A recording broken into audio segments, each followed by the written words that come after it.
All right, ladies and gentlemen, we are live and back in the Bobby. channel. Bobby, what up, Bobby? Say hi to the audience and then mute yourself. Hello, everybody. Yes, Bobby. for those who don't know, that's Bobby. That's our young Bobby, our young Jamie, as they say. What up, Chad? Chilling Like a villain? like a villain. Excited for our guest today. This guy has a vast knowledge of our band that it's probably only equaled by mine and the maybe, other three members. I was gonna say maybe he remembers more. Probably does. Yeah. Yeah. And he was kind of the unofficial photographer of the band. He has a ton of fucking great pictures of us over the years as well. Oh yeah. And good video too. He took video. So yeah, video. Yeah. Mm-hmm. Your 1998 with Live, I guess because you were in the process of writing The Distance to Here and just got over that big World Secrets Madi tour. 1998, you guys really only did a handful of shows, maybe 10 to maybe 15, but Tibetan Freedom Concert was one of them. Oh yes. Mm-hmm. And every other year they have great, almost soundboard quality, concerts of you guys, that you fans could find or whatever. But 1998, none of them sound good. And I believe Jimmy Lang, who's our guest coming on later, has some good recorded concerts from that year. Nice. Yeah, man. Chameleon Club, you guys played there once or twice that year. Stone Pony. Yeah, that was we often play the Chameleon. Probably were trying out some new songs for Distance to Hear too, I would imagine. Oh yeah. I remember. So when I saw you guys at the Stone Pony that year, again, I've said this to you, but you don't really remember. You had pulled up the Stone Pony. I ran up to your Land Rover, Range Rover. We said hello. You were really nice and gracious. My mother was there. But the concert, you had the guy from Blind Melon, I believe, Chris Thorne. Oh yeah, yeah. Chris was with us. That's right. Playing the guitar. I think he did some slide guitar. Mm-hmm. And then you played 4 songs that I knew that night. The rest were all brand new and either coming on The Distance to Hear the next year, or they didn't get released, or one song went to album 5, Overcome. Oh yeah. So for somebody like me who's used to going to your shows and knowing every song, and to only know 4, it was cool, man. And first time I heard them, I'm like, these are all great. This fucking album's going to be amazing.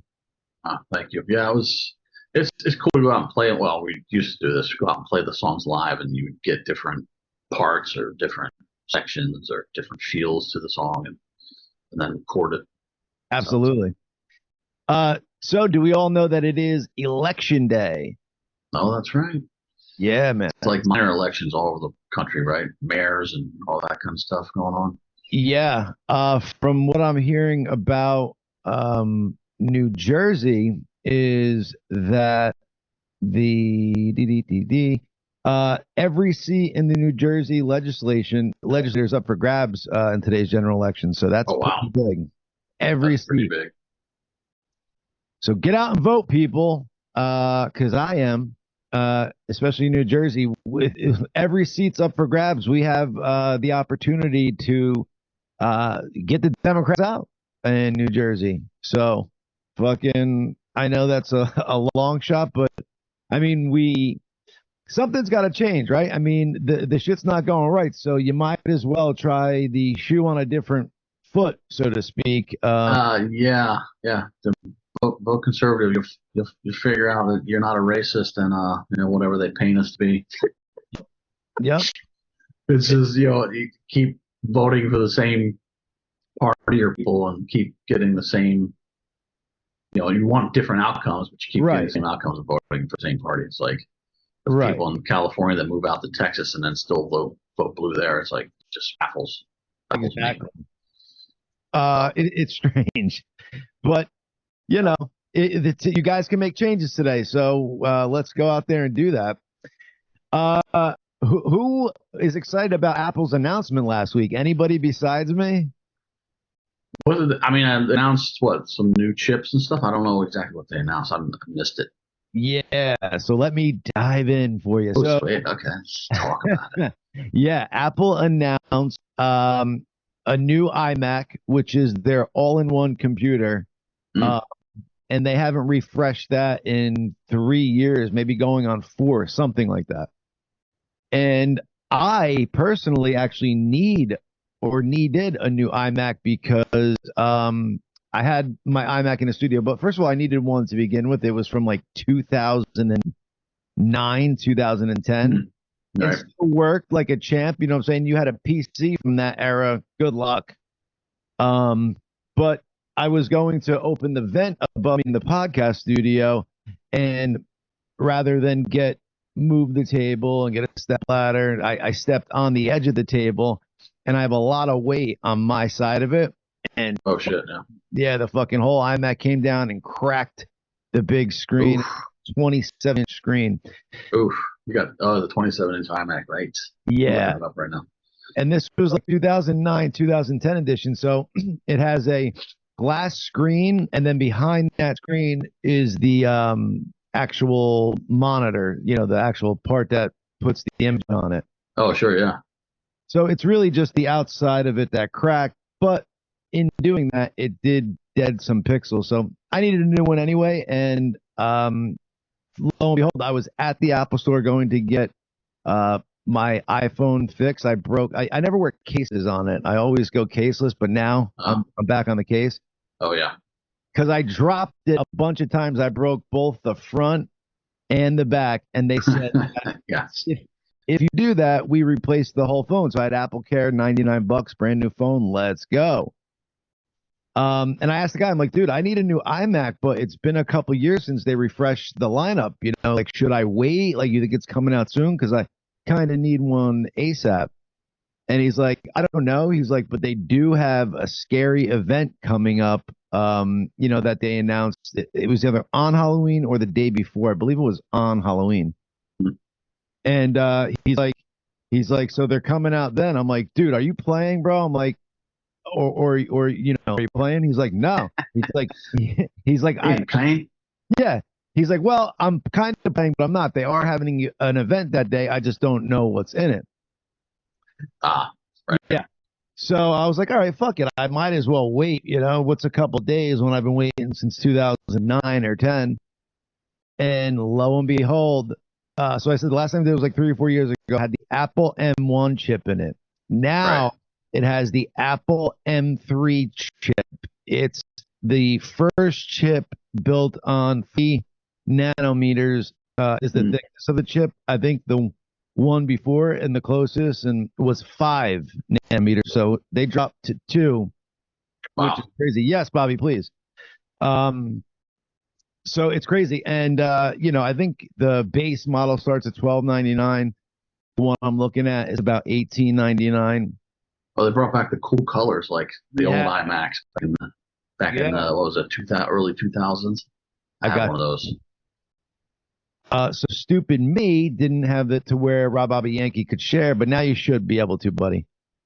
Yeah. So they brought back the colors. Do you remember when the iMac first came out?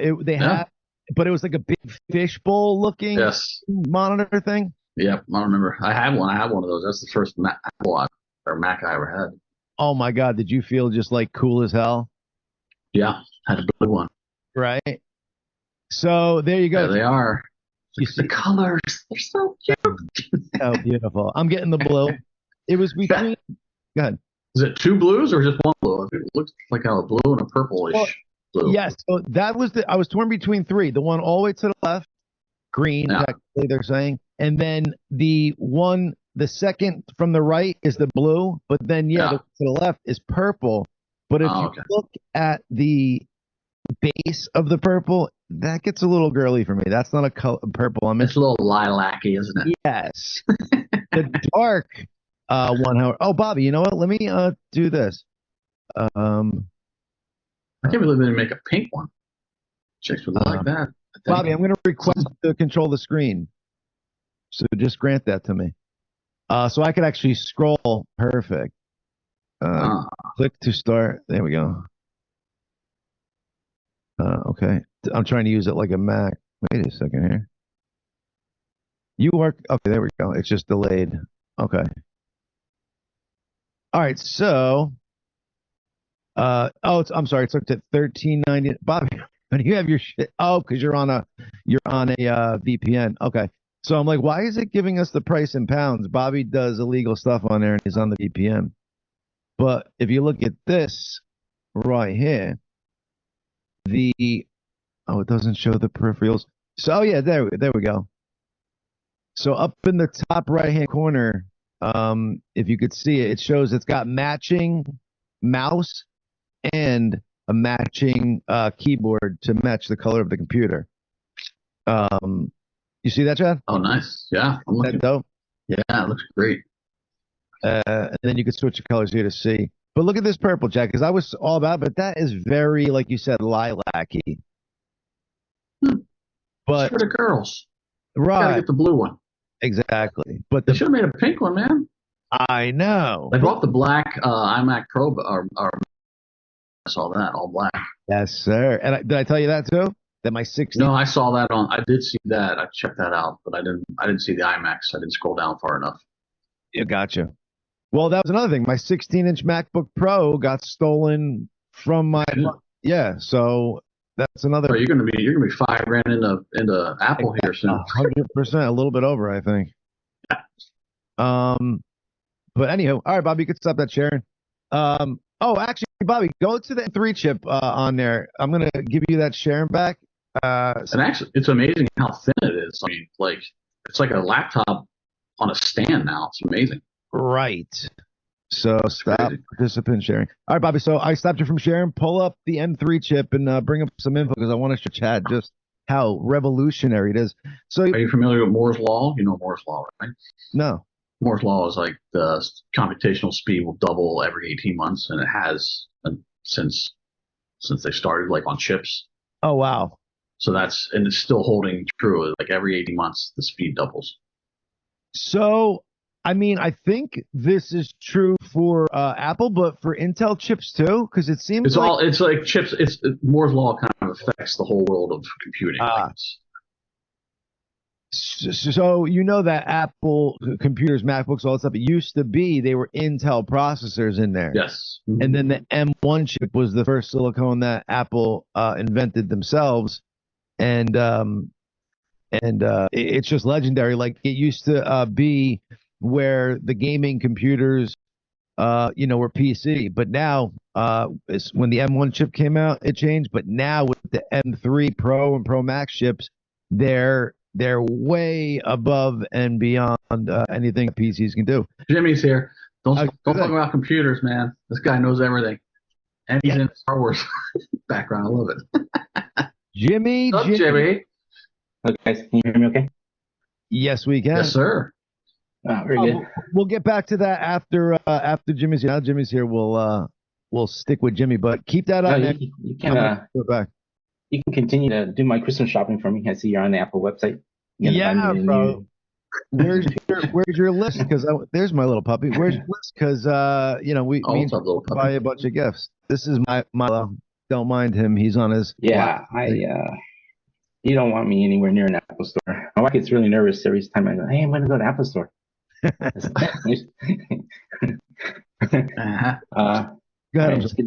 Good to see you guys. Good to see you, man. Good to see you too, buddy. So let me give you an introduction here, Jimbo. His name is Jimmy Lang. He was sort of a unofficial live photographer, but above and beyond that, he actually created some relationships with the fellas. And he has a lot of stuff that has not been released or anything, like good quality recordings of, like we were talking about earlier, from the 1998 days, and just some really cool stuff that he had kind of an all access pass to, back in the day. Jimmy was backstage. Go ahead, Chad. I'm sorry. Jimmy, didn't you, if I'm not mistaken, you created our first website, and it was one of the very first band websites to exist. Is that correct? Yeah, that's correct. So, yeah, I mean, back in those days, I mean, that was the late 90s, right? That was around 93, 94. We had one of the very first band websites on the web because of Jimmy. Wow. Yeah, I worked at a at that time I was working at an ISP, so I was really getting into a lot of technology, and so the World Wide Web was just starting to take off. And my favorite stuff is, if anybody knows me, is like I love computers, I love music, and I love technology. And so I figured, well, I should do something cool. And I was like, hey, what is this website business? So I started doing band websites. Actually, the first one I did was a Rush. Oh, of course, yes. Rush was his favorite band. Yeah, if anybody knows me, it's my favorite band is Rush. I'm a huge fan of drumming. So of course that's how I got into live. Chad's drumming and specifically. Yeah, he's all right. Huge. He's all right. I'm no Neil Peart, but I appreciate that thing. I was a huge fan of drumming. I love music. It's just something weird about drumming. Like, I don't understand how people can control like 4 separate appendages and like keep different rhythms. Like, I can't even chew gum and like, scratch my head. Have you watched that guy El Pasterio or whatever his name is have you seen his videos talking about? Oh, no. Dude, this guy is like a whole different level, a new form of drumming. Like, he does literally different shit with each appendage. Like, he'll do like 4/4 with one hand, 3/4 with the other, 6. Like, he goes through different time signatures with different parts of his body and plays shit. You're just like, what the fuck is going on? Dude, I can't even understand it. Check him out, crazy. Jimmy. Yeah. I'm gonna make a note to check that out. Can I check him out too, Chad, or just? Yeah, he's all over Instagram, and you can check him out too, John. Absolutely. I mean, if you want, I can maybe get a little bit into how I got into life. Sure, please. An interesting thing. Yes. So maybe not a lot of people know, but I'm a huge Rush fan. So I got into live because of Rush, actually. And to give you an idea, I've seen Rush 120 times in concert. Like, I got a Rush tattoo. I mean, I've met the guys, everybody except Neil. Neil doesn't like to do meet and greets because he's super shy. People think he's offhanded and he doesn't want to deal with fans. It's not that much. He's just super shy. He doesn't do meet and greets. So he's the only one I haven't met. Although he did send me some stuff. He writes books and does drumming instructional videos, and I used to help promote it. And so I've got some autograph stuff from him. It's pretty cool. But the reason, speaking of Neil, so Neil is also a huge music fan. He was talking about Nirvana before folks even knew who Nirvana was. I think he even tried to get him to open up on one of the Rush stores. Because I was such a huge Rush fan, I follow pretty much everything they did. And back in like when Mental Jury first came out, I was reading like interviews, anything I can get my hands on about Rush. And you have to remember, like, this is before the internet pretty much exploded and everybody started saying, information is super high with this and that. So back then, I bought like fanzines, I bought like magazines, and listened to radio interviews all over the place. And I ran a huge Rush mailing list. And in one of the 1992, right around Mental Jury time, he did an interview with a magazine called Spirit of Rush Fanzine. And he mentioned. What was it called? I'm sorry, Jim. It's called Spirit of Rush. Oh, okay. It's run by these huge Rush fans in the UK, friends of mine. So they asked him, in one of these, hey, what kind of music are you listening to? And he'd say, oh yeah, there's this band from Pennsylvania that I really like. They're called Live. Really good music, really good lyrics. Wow. And so that was my first. I was like, what the hell is he talking about, right? And then later on, obviously, it was like, oh, Live. Isn't that that band that was like made that video where they're running around the beach like a bunch of crazy fools? That was us. And I was like, oh, he's talking about that band. So then I started to listen. What video was that? Operation Spirit. Oh, first video. Yeah, Operation Spirit. I saw that video. So he was really big on the band, and obviously in later years, I think it was 1994, Modern Drummer, or somewhere later down the line, he mentioned, they all asked him what his favorite drummers were. And he's like, I like this drummer. And then at the end, he's like, oh, also, I love Matt Cameron, of course, Yeah, of course. Yeah, and then he said, I also like Chad Gracey from Live. He plays What You Want to Hear. I think that was in Rolling Stone. I think he said that. As a Modern Drummer. Modern Drummer. So take it. Either way. I gotta Chad a question about that. So Chad, yeah, sure. If you don't, so when somebody like that mentions your name with in such a good light, like how does that make you feel as a musician, as a person? Is that something you paid attention to? Is it? Yeah, I mean, yes. I'd heard about. I didn't read it directly, but someone told me about it, and I went and read it. It was like, holy shit, it was huge. But like, it's funny because, sorry to sidetrack Jimmy here, but like in all the school bands, I played saxophone. I didn't play drums in school bands. So all the guys in the drum line thought I sucked at the drumming, but they were all like huge Neil Peart fans, right? Because Neil Peart. And I didn't really grow up listening to Rush and stuff. I was listening to Larry Mollins Jr. and like U2 and like kind of the new wavy more stuff. I didn't really get into Rush and the technical side of Neil's drumming, and so I wasn't a fan per se. I mean, I respected him immensely, obviously, right? But I wasn't like a Neil Peart guy, where all the drummer guys in the bands and the school bands were all Neil Peart guys. They're like, oh, you know. So they all thought that I sucked because I didn't play in the school bands. So when I got mentioned by Neil Peart, their god, yes, they'll change their tunes a little bit. So, right. Anyway, that was cool. Thank you for that. Sorry for that. Yeah. So, yeah, I was. I mean, once I knew that Neil started to like bands like live and stuff, I obviously I would start to listen. I was like, oh shit, this is actually pretty good. The other thing that I started to notice, because I was a Rush fan, I was going to a lot of shows. So not a lot of people know this, but for the house music, Neil would be the one that's responsible for selecting songs for the house music. It would be his tape. Oh, so every tour, I would be like, okay, I gotta go in early because I want to see what kind of shit. Like I need to see what kind of bands Neil's listening to, and Live used to have play like a Stone, Audio Slave, or the house music and stuff. So I would go to Rush shows specifically early to listen to house music, and he'd play like Candlebox and stuff, and he'd play like Jeff Buckley, and then I started to hear like Damn It Outta Creek. And then I started to hear like Rattlesnake, and I was like, "What the heck?" I mean, I knew that was live, and I was like, "Okay, I knew that was Neil that actually selected those tracks." That's cool. I didn't know that. That's pretty cool. So yeah, I would go to all these shows, and at the end of the show, everybody's like awesome, and then they're leaving, and you hear like Damn It Outta Creek playing on the house music. It was great. Oh yeah, yeah, it was pretty cool. Another funny story about Neil, as far as live goes, because he started listening to the band from the get-go, like Mental Jury. He was a huge fan of Mental Jury. So in early '94, I want to say Rush played like 3 nights, I think 2 or 3 nights at Madison Square Garden.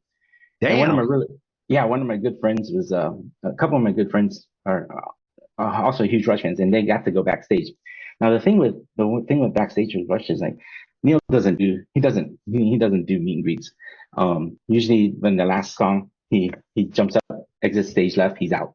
Like he's out of the building before people even know. But reason for that, Jimmy? Is he too good for No, it's not that at all. He's just he doesn't like he's really shy. He's a shy guy, and he doesn't even he's an introvert like me. Come on now. Yeah.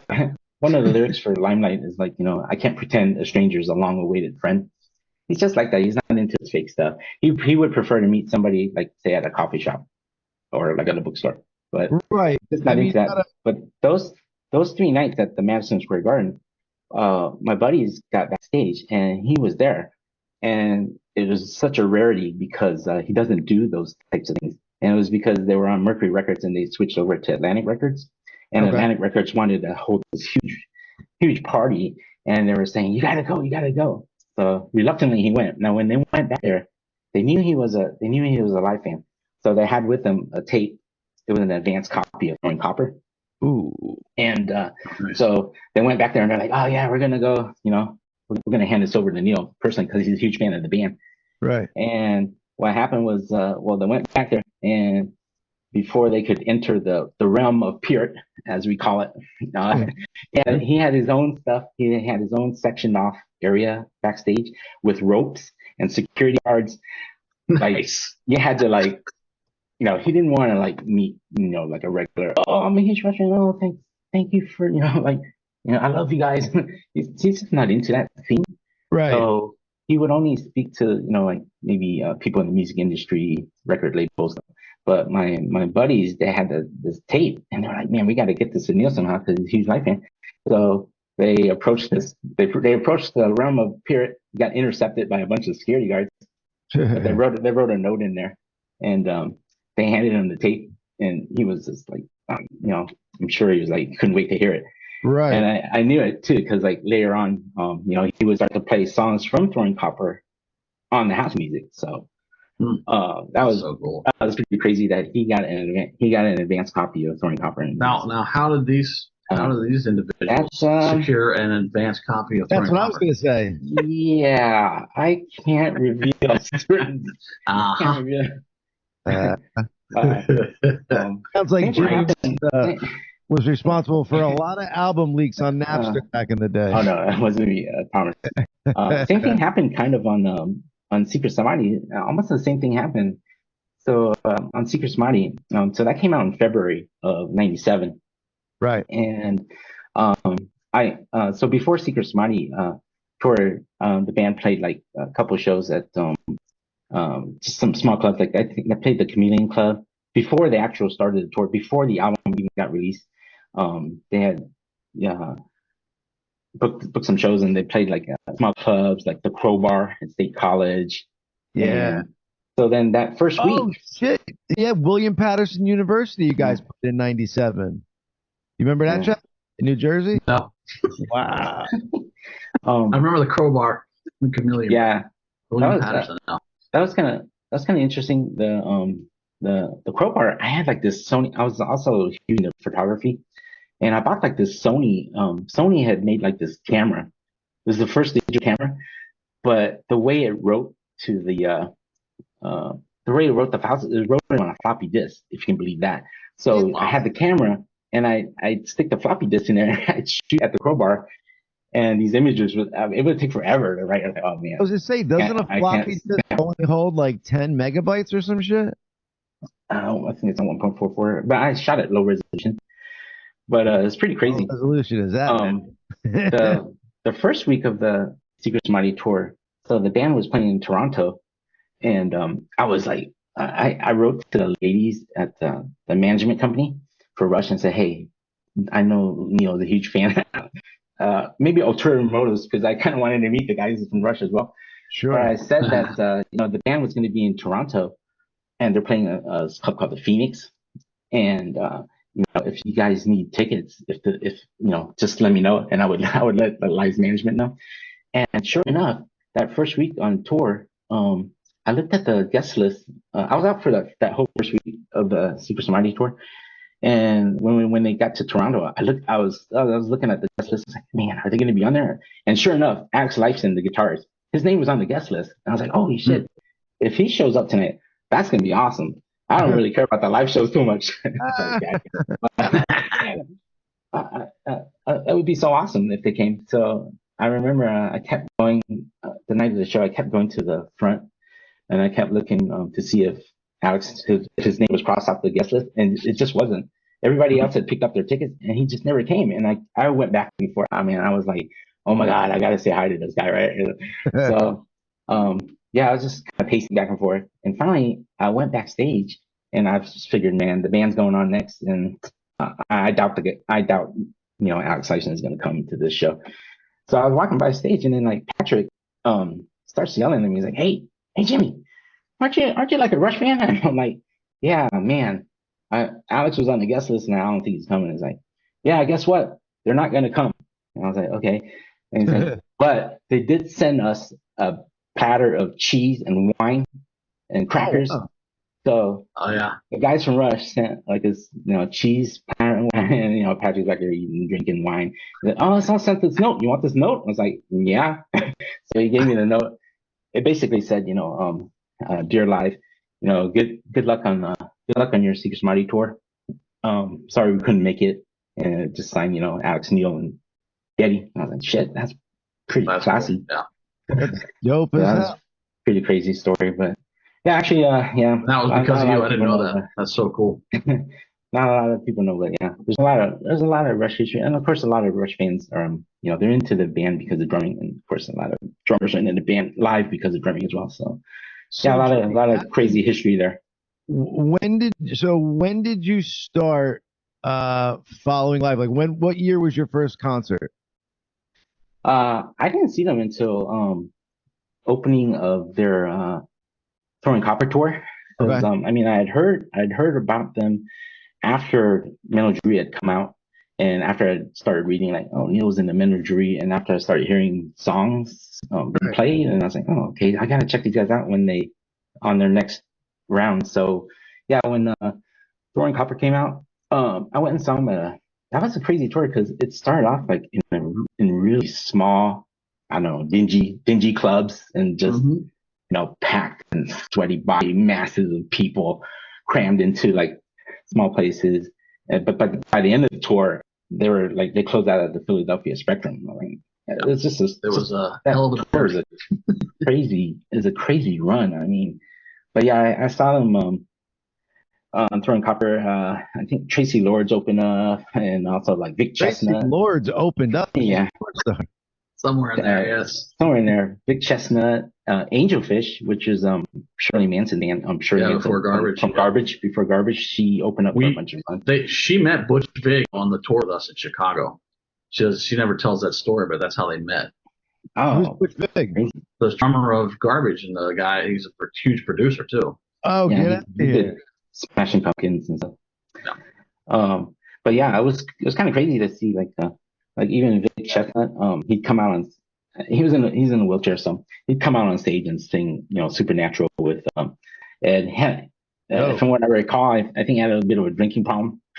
So Vic, he drank a lot and did other shit too. He was crazy. Yeah. Good job, Vic.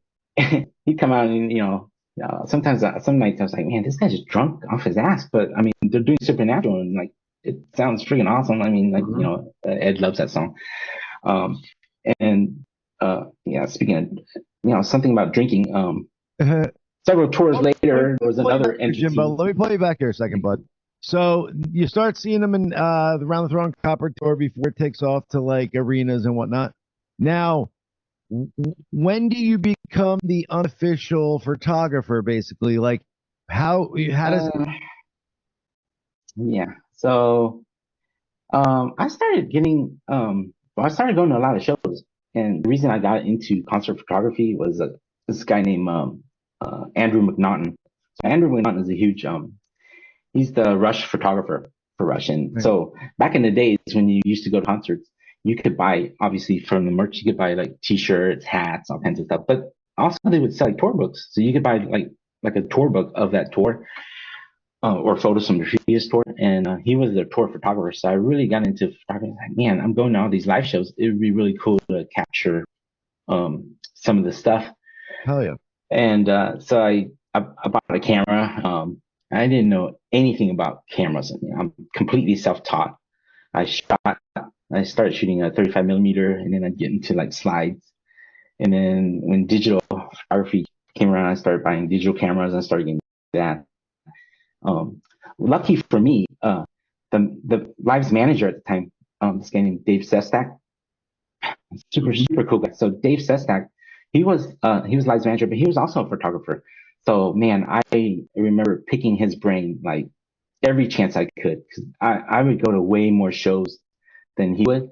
I was just flying around, tried to go to as many concerts back in my 20s and 30s, and just see so many shows. And I figured, man, I gotta capture some of this stuff. So then I started getting into photography, and I would pick David's mind about photography. Some of my early photos, they're just horrible. Like it's just all blurry. I didn't know what the hell I was doing. And luckily through the years, I was able to like mess around a little bit and got some decent shots. I've got you got some great shots, dude. Tens of thousands of photos. I'm not even joking. Tens of thousands of photos of live through the years. But yeah, that's how I got in. That's how I got into that. Jimmy, so in the beginning, I'm guessing you were buying concert tickets, but did somewhere along the line they start coming to you as a freebie? Because that's an expensive hobby, if not. Oh, it's definitely an expensive hobby. I don't have such connections with Rush. No, we're live. I know. I was saying I don't have such connections with Rush, so I know how expensive that can get, having to pay for so much stuff. But with live, because I was like such into the band, and I worked a lot with their management, that they always hooked me up, and also as I got to know the guys in the early days, they're just like, yeah, anytime you want to come to the show, just let us know. All the guys in the band have always been really, I'm in kind of a unique position, being both, like helping out the band on the internet, but also I'm a fan also of the music, so I'm kind of in a weird, unique position like that. But the guys have always been really nice, and even all their managers through the years, Chris Harden. I met Chris way back when we were still doing intern for one of the other managers, Peter Friedman. For Peter Friedman, yes. Yeah, Peter Friedman. He was all the live managers have been super nice to me, so they've always managed to hook me up. Even things like I was such into photography that I'd mentioned. I think one time I mentioned it to Chad that, hey Chad, how would you feel if I like sold some photos, because I really want to get like some new camera gear? And he's like, no, just tell me what you need. And I was like, well, Nikon has this new camera coming out, and so their business manager contacted me and said, hey, the band says you want to get a new camera. Why don't you just go buy that and send me the receipt? And so I went and bought like at that time it was my Nikon D2X I was shooting with. And I sent them a receipt, and the band paid for that. I was like, oh, cool. Thanks so much, guys. But yeah, they've been super nice. All the guys in the band, the band members themselves, the management themselves, even the crew. I mean, Matt Gracey's been with them forever, Sean Williams, all those guys. So I've always been really lucky to be able to go to shows. Cool. But he's related. His cousin is a dick. Mm-hmm. Guy's a douche. Chad, that's your cousin, right? Not your brother. That's correct. Everyone thinks it's my brother, but yeah, he's my first cousin. Yeah, that's dope. He used to get really mad in the beginning days. Like, they always go to Matt, are you in the band? Are you in the band? He gets so mad at that. Why would you be mad? I would be like, fuck yeah, I am, dude. If it's a chick, come backstage and check me out. Yeah, that's I play the spoons in the band. Yeah, those early days were kind of interesting, because I remember, like, Chad, you and Patrick used to walk around the crowd, like, and nobody would know who the hell they were.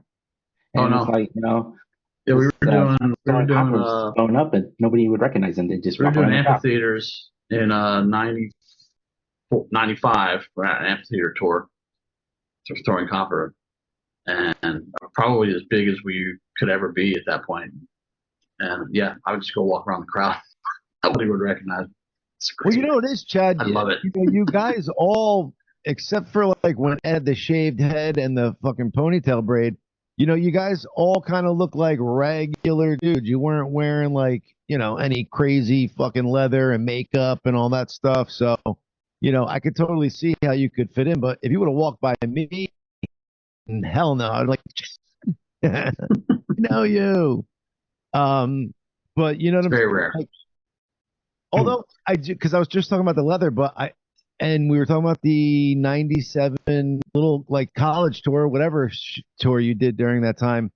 Yeah, because it was wild. I had just seen you at, I don't know if it was Vice Versa, but I had just saw you at PNC Arts Center in Homedale, New Jersey.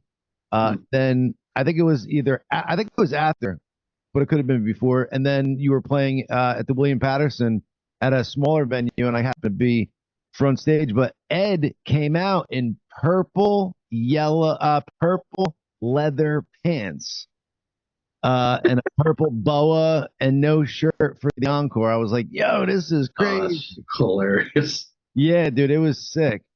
And it was my first time being like front row, because it was like general admission, first come, first serve. And I was right up against the thing. I remember thinking, wow, Ed is way taller than I thought he was. Like, he just looked giant on the stage. But anywho, And Jimmy, just so everybody knows, you're a two-parter because we got so much to talk about with you. So Jimmy will be gracing our presence again, next show to kind of go over everything. He's our first two-part guest, and then of course we'll have him on in the future. But we haven't even brushed the surface with it. And Jimmy eventually is going to go through his archives. He moved and stuff like that, and try to bring the Gracious 2 audience some exclusives of stuff he has from way back when that has not been seen or hasn't seen the light in a long time. Yeah, it's crazy moving because you find all kinds of stuff. Oh yeah, moving. Like I was going through boxes from like 3 moons ago where I would just move a box from a box to another move.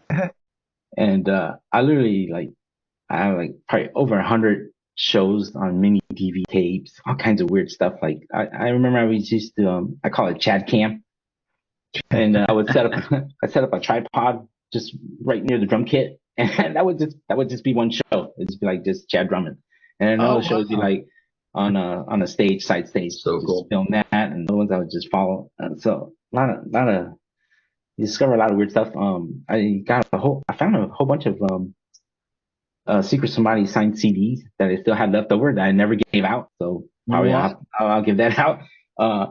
Also had give one out to me. When I was running like the mailing list and I was helping out a lot with their fan club, like Homespun and Straight Out of York, Friends of Life. Yeah, and then I created a mailing list called Straight Out of York and a website. But when I was helping out a lot with Michelle, who used to run the Fans of Life in Homespun, they took a lot of my photos and they made like a poster out of it, and it's like a limited run posters. And I found a tube with a whole bunch of posters. Nice.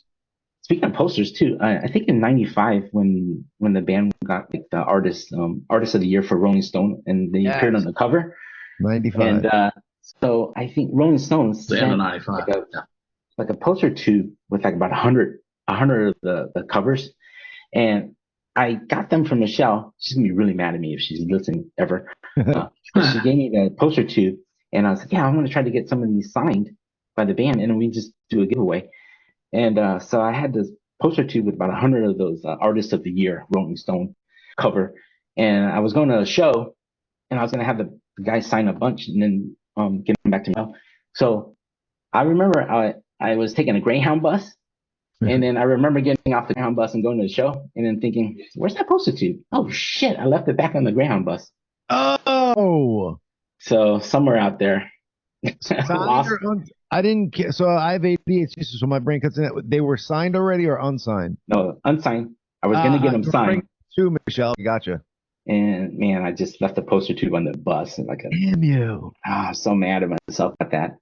I'm mad about myself and a lot of stuff. Like there was one show. Now about it. So I think Chad, you were playing the Greek Theater in L.A. Yeah, out in L.A. And Jim Carrey was at the show, and yes, Chad's good friends with Jim Carrey. What? And, I was at the time. Oh, wait a second. Hold on. Hold on. Lost contact with him. I gotta steal hosting duties here, and so Chad, you used to be friends with Jim Carrey like that, where you would call or text or whatever. Yes, yeah, we had each other's phone numbers for a while. Yeah, that better be a little booty. Then, a guy like that changes his phone numbers all the time. So I mean, just got lost in the shuffle somewhere. Oh, he was a big fan of the band. We actually huge fan. Went to his house and played him early version of "This Is to Hear" before it was released while we were recording it. Yeah, okay. And he had the bongos there, the congas that he played in Man on the Moon. Yes. Andy Kaufman's real congas, and yeah, it was fucking wow. Cool. So you have to try to get back in touch with that dude because we need to get on the show. Like right. Email or something, or you can figure it out, Chad. Don't play. I've tried to figure it out over the years. He is my favorite comedians there is. I mean, his stand-up from back in the day was great, but his movies, Ace Ventura, Dumb and Dumber, Me, Myself, and Irene, just crazy classic and legendary. But I digress. Yeah, please, Jimmy, tell this story about JC. Yeah, so I was I was amazed. I mean, I got a chance to see a lot of, I guess, famous people. For me, anyways, famous. But yeah, I saw Jim Carrey at the Greek Theater, and I was like, oh man, it's Jim Carrey. And I was a huge fan of his movies too. And he was hanging out with Chad, and I was like, hey, take a photo of you guys together. And so they pose for a photo, and Jim Carrey grabs the two drumsticks and does like this skull cross and makes this funny face. And Nice. so I was shooting a 35 millimeter at the time, so I had negatives. And then, man, somebody from newspaper, I don't know, it was like LA Times or something, was covering the event and came straight up to me. He says, hey, do you think we can use that photo with Jim Carrey? And Chad, I was like, and I was reluctant to, but I gave him the negative and my phone, my information and stuff, and I lost another one of those crazy things that I've done where I lost like really cool stuff. Wait a second, Jimmy. Wait. I was really mad about that. So you didn't have a copy and you gave this dude a negative? I was very naive. And stupid. And I was really mad about that. And you didn't get his information, Jimbo? Oh, I got him too, but like they just never returned calls, and like he never contacted me back. So somewhere out there is a really cool photo. Let's blast them out, dude. Who is it? I have no idea. I don't even know the guy's name anymore. It's so long ago. Well, we're coming after you, sir. We're gonna stop you, and we want that freaking picture, man. That is crazy. But anywho, go ahead, Jimbo. Yeah, it's pretty nuts. Just around that whole time frame of throwing copper and going into Super Smarty was just a really crazy time. Like I said, they started off in small clubs and they ended at the Philly Spectrum with like, PJ Harvey on stage doing harmonies. And I was standing, I remember Paul McGuinness. Paul McGuinness was the manager for U2. Right. And he was at the Philly Spectrum show. He was standing at the soundboard because I remember hearing about that. PJ Harvey was there, and I was like, shit, man, I'm standing here with the guy this guy manages U2. It's me and David Sestak, and it's just so crazy to see that whole evolution of like small clubs to like just huge sheds by the summertime. They played like the K-Rock Christmas show in LA with a whole bunch of bands. Now, one thing I totally remember about that, which was really cool, was like Michael Stipe from REM was there. Now REM wasn't on the bill, but like I guess he was just, I don't know, he was there. And I remember like every time I would turn around, it's like, wonder where the guys are in the band are. I didn't have to wonder where Ed was, because Ed was like, he was just totally right with Michael Stipe around. And I was like, I probably would be too if it was Michael Stipe. I'd probably be following him around. But it was so cool to see Michael Stipe and the guys from REM, and like Ed was hanging out with him. I was like, shit, this is so nuts. Like, and they also did like by the end of the Throwing Copper tour, they were doing like Cheetah was one song that they did. Yes. Now, a lot of songs didn't make it to records. I found so Chad, the last time I was at the spot, your old spot in New York, I found a box of VHS tapes. One of them had my handwriting on it. Nice. It was the VHS recording from your show that you did at the Shoreline Amphitheater. Such a good show. A lot of stuff in that overhang where you hid all your stuff, including that first drum kit. I think your very first drum kit you stored up there, if I recall. Is this the studio at 210 or a different spot? It's a spot. It's an old rehearsal space that they had there. They played like with Weezer at the Russell Hall. Sounds like Area 51. Yeah. Used to be a radio station for a college radio station, and then turned into the 930 Club. And everybody's playing the 930 Club. I mean, that first set, they would end with 10,000 Years, which for me was like, man, that was so awesome to hear 10,000 Years. And then the encore, of course, was like, White Discussion. Also during Throwing Copper Tour, they did the video recording for White Discussion.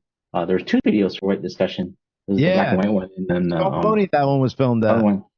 But the one I went to was in Fresno. They played the show in Fresno, and I think they wanted that theater there. Yeah. Yeah, Ed was telling the audience like, "Hey, we're gonna film this White Discussion for a video," and so they filmed it during the regular performance. But then after the show was kind of over, Ed said to the crowd, "Hey, do you guys mind if we play it again?" Because I guess he wanted extra shots, another extra shot, footage, B-roll.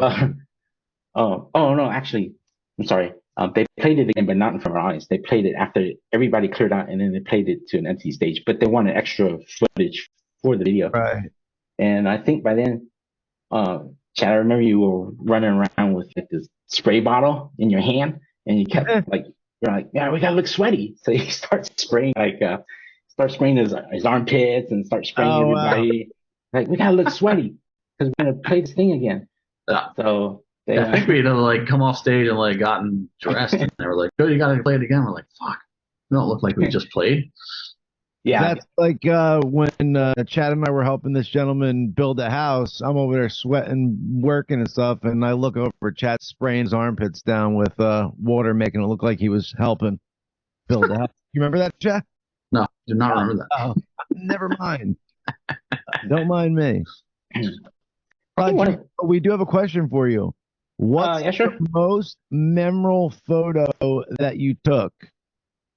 Shit, I've taken so many. The Jim Carrey one that he lost. Yeah, I mean, how about that one? That makes me mad. I took a whole bunch of them. I mean, for a while I had a little Instagram account where I was posting some of my photos. I mean, one of my favorite ones of I think shooting photos of drummers. That's like the most challenging because they're never standing. They're never still, right? They're just like they're always moving, and like you got to capture it. But that's just the first part of it. The second part of it is like you got to get in there somehow in between all the symbols and all the shit that they've got everywhere, and you got to try to capture that. But one of my favorite drumming photos of Chad is when they played the Rock and Roll Hall of Fame. Chad had his drum kit set in the Rock and Roll Hall of Fame in Cleveland, right underneath a pair of escalators. And I arrived kind of late, and I was like, shit, I can't get close enough. And then I kept looking, I was like, man, there's these escalators. So I started hopping on the escalator. I started going up and above, and I'd take shot, like bird's eye view kind of shot. And I'd do that, and then I'd come down and I'd do the other escalator. And I kept doing this escalator thing, and I kept thinking to myself, man, I hope it doesn't notice me. What the hell is that guy doing? Up and down. But those bird's eye views are really cool shots. Yeah, good. You got good shots from that. I remember those. But yeah, so many photos. I like this. I like the performance photos, but I think the ones that are special to me are the ones that are like maybe fans don't get to see so much, like the backstage stuff. Like stuff from like Secret Samadhi. I used to hang out the dressing room and I just take photos of them being stupid and goofy and like dancing and like just acting all like weird because there's nothing to do before showtime. So you're just like, man, I'm bored. Let's just. So there are a lot of weird, crazy shots. Normally, some probably I shouldn't ever publish. But I mean, that's one thing that I have to say. Do you still do photography, Jimbo? I still shoot bands, but not lately. I've been busy moving. I mean, I started shooting for radio stations when I was living in San Diego, like 91X. I'd shoot like all their Rex the Hog Christmas shows, like with like the Blink-182, Jane's Addiction, like all kinds of bands that and so yeah, I still like concert photography quite a bit. It's kind of challenging because it's so different from any other kind of photography. Like if you do like studio photography, you just have somebody sit there and you can give like all the camera settings to a monkey and they'll be able to create that shot.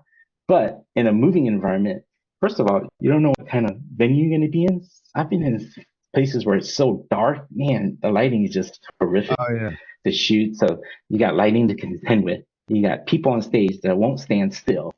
And then you got and you never, if you don't get that shot, you're not going to get it again. It's not like I can tell Ed, like, hey, can you put on that purple boa and just run full speed out again? Right. Because I missed that shot. Like, that's not going to happen. I mean, the luxury that I had as a photographer was like, I got to go to so many shows that I knew, like, okay, man, I missed it that night, but I know exactly where I need to be standing. Right. And I know exactly the songs that I want to hit. Also, the band has always been really gracious about, allowing me like full access. And I think after a while, it's kind of a matter of trust. Like, okay, we know this guy's not going to do anything stupid, like take dumb photos and like post it all over the internet. So, right. Jimmy I mean, when you build like that, the sixth member, Matt was the fifth member, and Jimmy kind of the sixth member. Hell yeah. So like, so there's a lot of trust that got built over the years where, you know, I would just show up to a show and they wouldn't even like, whatever, it's Jimmy's running around with his stupid camera bag, whatever. Like they would never question me. Like I had free reign to kind of shoot whatever I wanted to shoot, and they had to trust in that. Okay, well, he's not going to do anything stupid, so that's good, right? Yeah. So I was always really fortunate, and I was thankful for that. All the guys in bands were super nice. Even all the managers are the same. So I was really like, even people like Matt. You know, Matt's like probably the hardest working roadie I have ever seen. I mean, he's the first one in, he's the last one out. Wow. Sometimes I would like, you know, I'd be shooting, and in order to get the shot, I'd be in his way. But he would never ever once say a bad word to me. He would just be like, you know, he'd wait for me to finish and say, you know, if you can keep this clear, thanks. Right. Yeah, teamwork. But the reason why, I mean, sorry, go ahead, John. Well, I was gonna say the reason why I asked you that question is because, you know, Instagram is huge, man, and you could have freaking, you know, if you had stuff that would make it great Instagram page from back in the day. So I was wondering if you were continuing through it and then, you know, still taking it because, you know, you could have a huge Instagram page, I believe, or some kind of social. Yeah, I have an Instagram account called Shooting Live Official. Nice. Where I post some photos. I kind of stopped working on it because of the move and everything. But yeah, one day I do have plans to like go through more photos and like post some really cool archival stuff. Sweet. Maybe even like stories and stuff. But that's yeah, kind of Shooting Live Official. That's kind of a cool play on the words too, because you used to shoot the band live, but then also you were shooting live performances, so you kind of tackle both of those right at once. Yep, that's exactly why I picked that. How cool! Even like the early days, I remember. So Chad, you probably remember Greg Steele. He used to do your Greg. Hell yeah, Greg was awesome. You know what I'm saying? So I used to send him a shitload of photos, and I haven't kept in touch with him forever, but I do remember like a lot of my early photos I would send to Greg. He'd always like, "Hey, give me some shots of Chad. How about some shots of his drum kit?" So he was a huge fan. I don't think we get Greg on here. He was a huge fan, and especially a huge fan of mine. He actually did ChadGracey.com for a long time. Pretty cool. Nice, cool guy. He came up with Chad Gracey hates hashtags. Nah, that was me. Come on. Yeah, it's I don't know. I'm trying to remember like some crazy stories. I remember like wait, Jim, real quick question for you. Has the band, were you still back in the day? And if you were, has the band ever gotten you laid? Or you're with the band? No, I was not single in the day. I was with a girl. But damn you. It's all good though. She was it's turned into a lifetime too. Nice. But yeah, it was pretty those early days were for me anyways were like super interesting. And even going into like the Secret Samadhi, I remember the first time I heard Secret Samadhi was Dave Sestak was the manager, and he played it for me in his car. And I was like, what is this? It's kind of dark a little bit, and so different from. But like, I grew to really. That was one of my favorite tours, actually. Super Samadhi tour. I liked it a little bit better, I think, than Throwing Copper tour. But they were playing. I mean, by that time, the band had gotten so huge. I remember going to Arizona, and each of the band members had their own bus. I mean, that's how crazy it was. Get the fuck out of here. You guys are really living like rock stars. Yeah, I was like, they were so huge after Throwing Copper that, you know, Gracey had his own bus, Pat had his own bus, Ed had his own bus, everybody had their own buses. And I was like, what the heck? And the production was huge. I mean, just trailers and such a crazy time to explode that much. And I remember I was out for the first week of that tour, and I remember their management really wanted to get a lot of footage and a lot of cool photos for their website, because by then 97, 98, like, okay, people are starting to understand, okay, internet, this is a great reach out to people. Right. And so they ended up buying a Mac tower and a road case, and it went on the road with them. And every time I was out on the road, I'd be like taking photos, download it to this Mac, do videos on like Firewire at the time. But it was crazy because that Mac was so big. I remember, I think the other man got mad that I was like hogging up all the space on the desk. If you've ever been on a tour bus, space is at a premium there. So, you know, after every show, it's like, why is there a big ass like computer tower and a monitor occupying our spaces? And there I was like working on photos. I was like, but those are some crazy times. So you were on the tour bus and everything, Jimmy? Yeah, I went. I've been out on the road. I've been out on the road a few times with the band. Just you know, hitch a ride. So let me ask you this: did you have did you sleep on all tour members' bus? Were you in a separate bus, like for the fucking dogs? Like where were you? I was a lot of times I was awake because what was happening, like after the show, I would have to process the videos, and then I would also like have to download all the photos and mess around with Photoshop. So I was literally awake the whole night, pretty much, while everybody was like crashed and we're on a bus going to. So then I would get those, and I would try to upload it for the next day so that people could see concert stuff from the day before. So a lot of times I slept during the day, and then wake up like in time sound check or something. Wow. But yeah, during the night, man, I was working on that Mac quite a bit. And you would sleep on a tour bus, or would you find some place at the venue? Sometimes I would just sleep in a dressing room, or just find some place to crash. I'm one of those weird people where I can sleep on the floor. Wow, with like my father. FedEx box for a pillow or something. I'm totally fine. But yeah, it was that tour is pretty cool because I got to see also a lot of cool bands that I really like too, like Love Spit Love and Richard Butler from Psychedelic Furs, and I mean I was huge fans of them, and he was out on tour with them. So it was good time for me to pretty cool to be able to shoot other bands and listen to other bands I like. They did Much Music TV, that tour in '97. Of course, for Throwing Copper, the biggest highlight for me was like going to see the taping of MTV Unplugged. That was awesome because at that time, cool. Everybody's doing Unplugged. You know, Nirvana. I remember after, and I think during that show, I think you guys repeated a song. I can't remember which song it was, but I was remarking with my friend, the band was so tight. Like, man, that rhythm section was freaking so solid. Everything about the band at that point was, they were so tight that they did the whole show in one take, pretty much that MTV Unplugged in one take.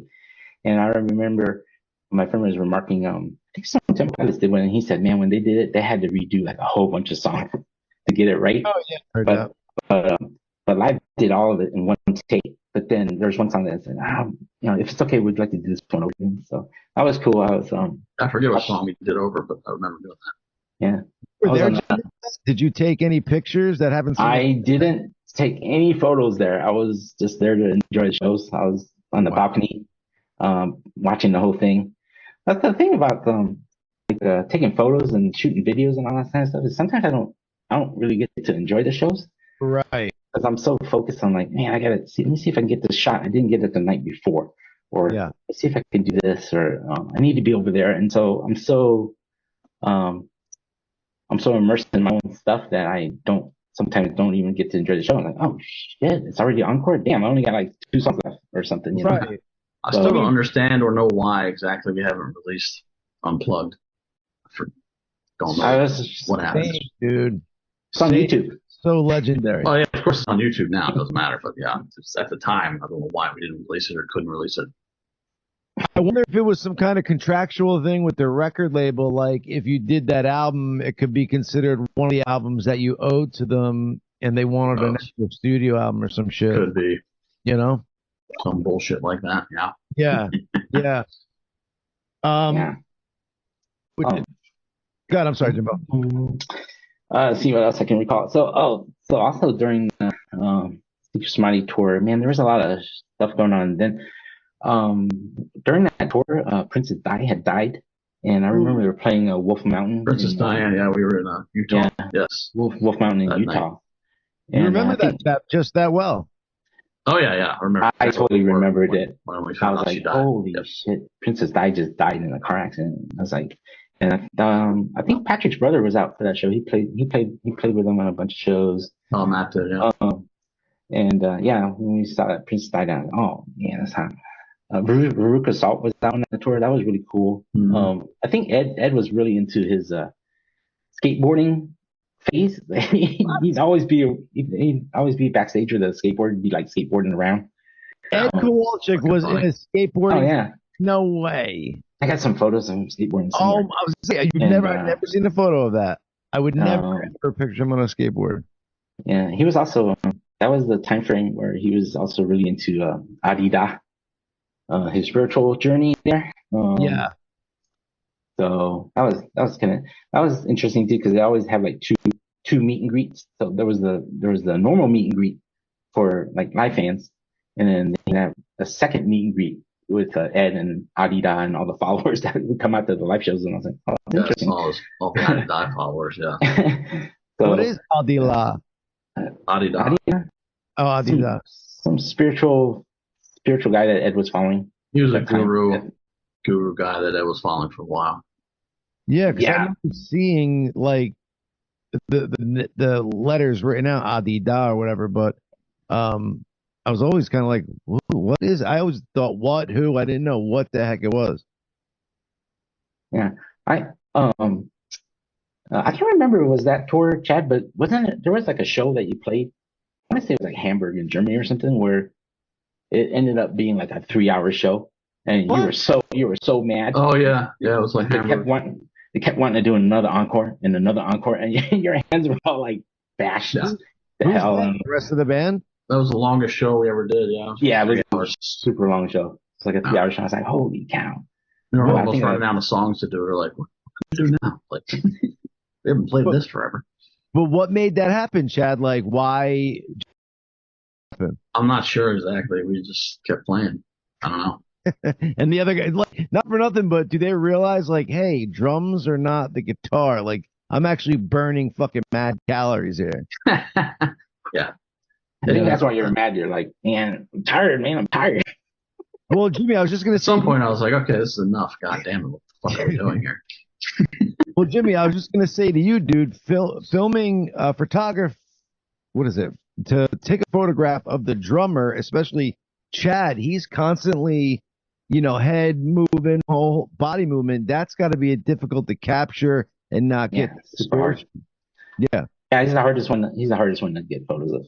In general, I think drummers is just hard to get photos of because they won't stand still. And then you get a really good shot, and then it's like, oh man, his face is half covered by this symbol. Like wonderful. Right.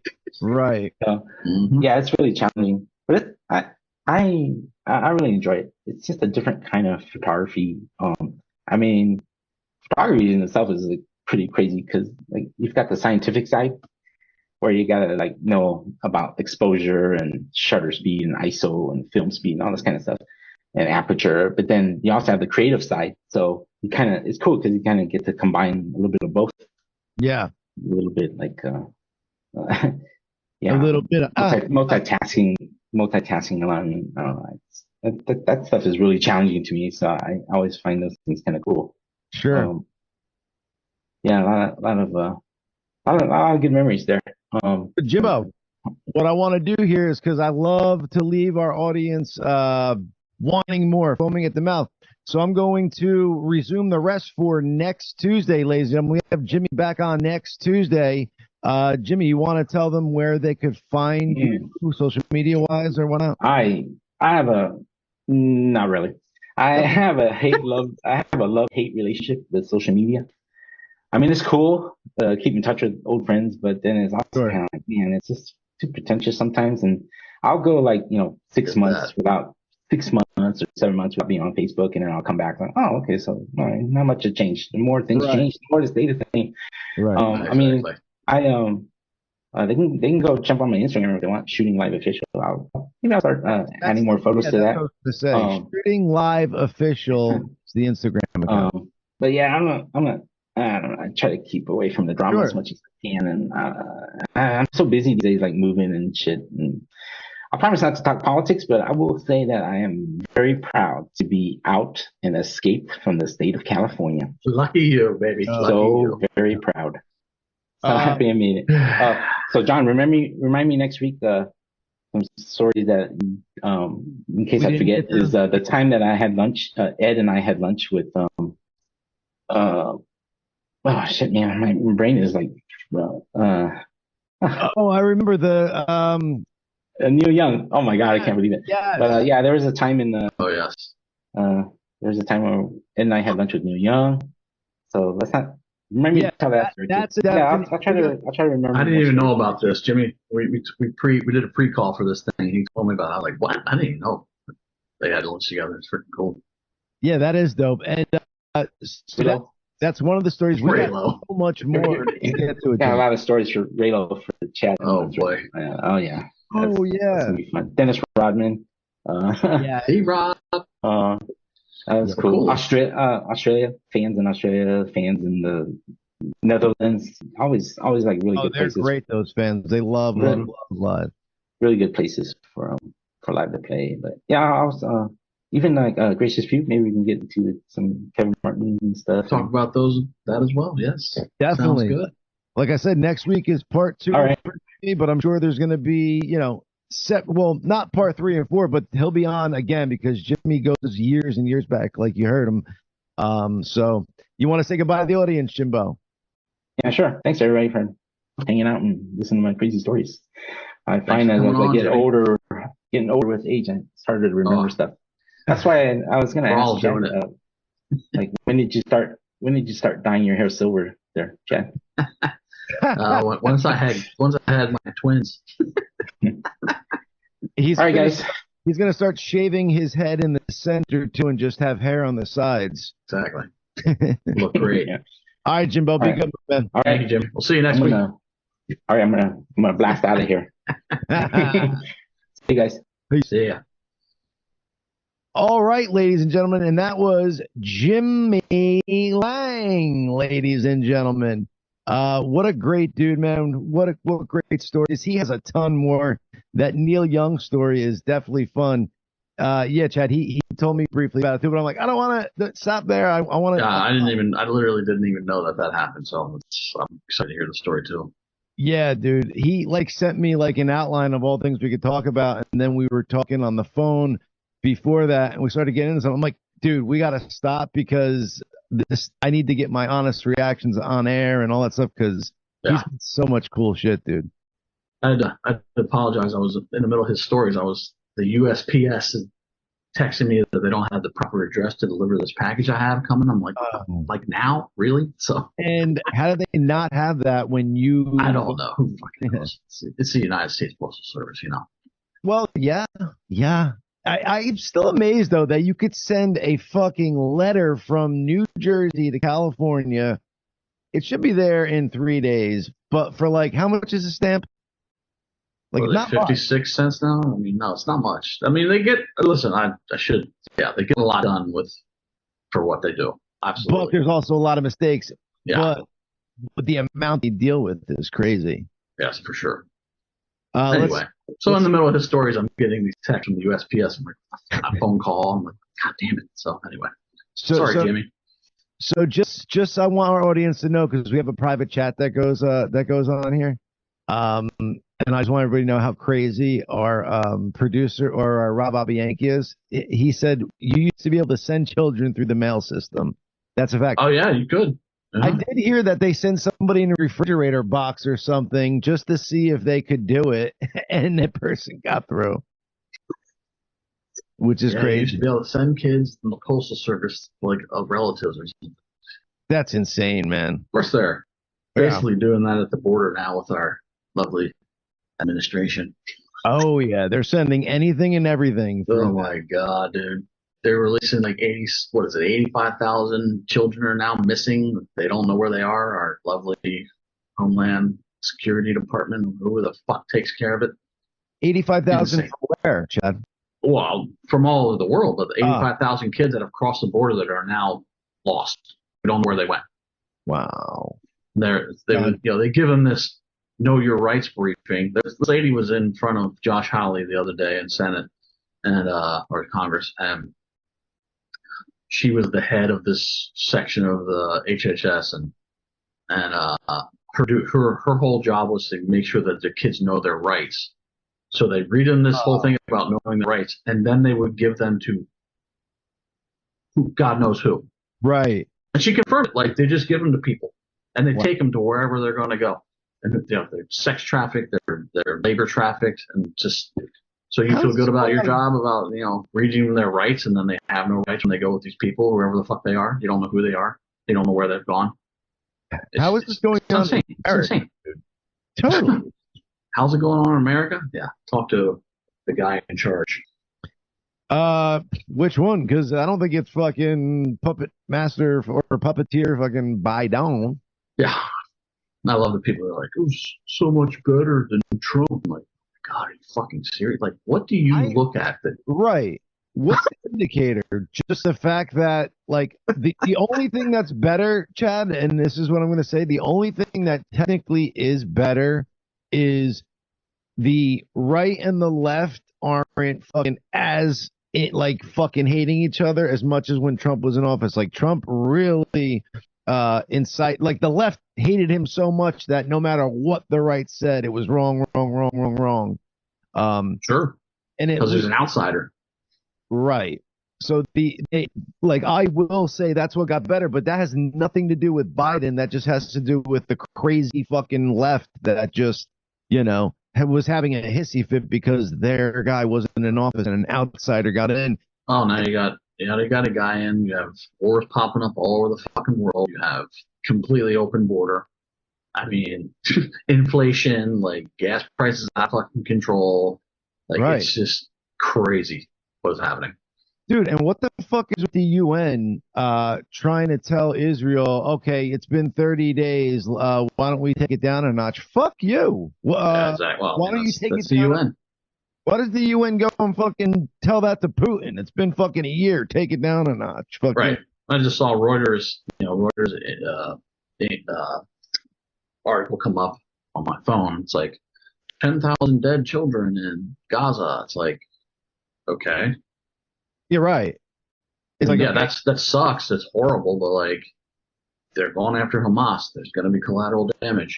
And not only that, before Israel fucking, did a major fucking strike, they said they gave 72 hours to get the fuck out. If you stay, you're considered a fucking enemy.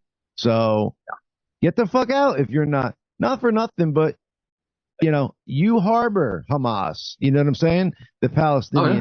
So it's like, what is there, 30 fucking thousand in Hamas, and he's controlling the fucking whatever millions that are there. Like, fucking stand up and fucking tell the Hamas you don't want this shit anymore, and don't have a problem with Israel, and none of this shit would be happening. Right.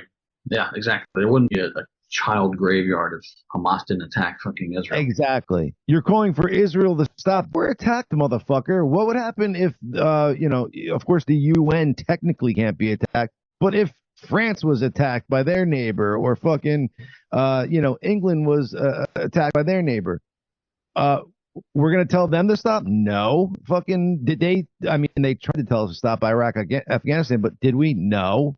So it's like, fuck off. It's none of your business. You're not in Israel. You're not the one who was attacked. Anybody in the UN that's saying that they should stop, well, fucking Hamas shouldn't have started it. And maybe the only way to have this not happen again is to eradicate majority, if not all of them, and lose some innocent people in the way, unfortunately. But, Israel didn't start it. You got it. Don't make me get my don't make me get my panties in a bunch. But we've held you guys long enough, ladies and gentlemen. I do want to say thank you for listening. Thank you for watching. Please like and follow our Facebook page. Please share this. Share with your friends and stuff. We We love, we see the show growing every week, so we do thank you guys. It seems like you guys are doing word of mouth because we're not the best at promotion. Working on that. Yeah, no, we're as good as we are. We try our best, but I want to thank you guys for getting the word out. It's appreciated, and keep it going. So Instagram, we are the underscore gracious underscore 2. Everywhere else, we are the gracious 2. So there you go. And thank you, ladies and gentlemen. Chad, anything you got for them? No, not right now. All right. Bobby, thanks for watching. Yeah, thank you for watching. Bobby, you got anything to say to the audience? No, just thank you for watching. Keep watching. Yes. All right, that's our young Bobby, ladies and gentlemen. I am Mr. GoodTimes, and we are the Gracious 2, putting the shit in bullshit. Later.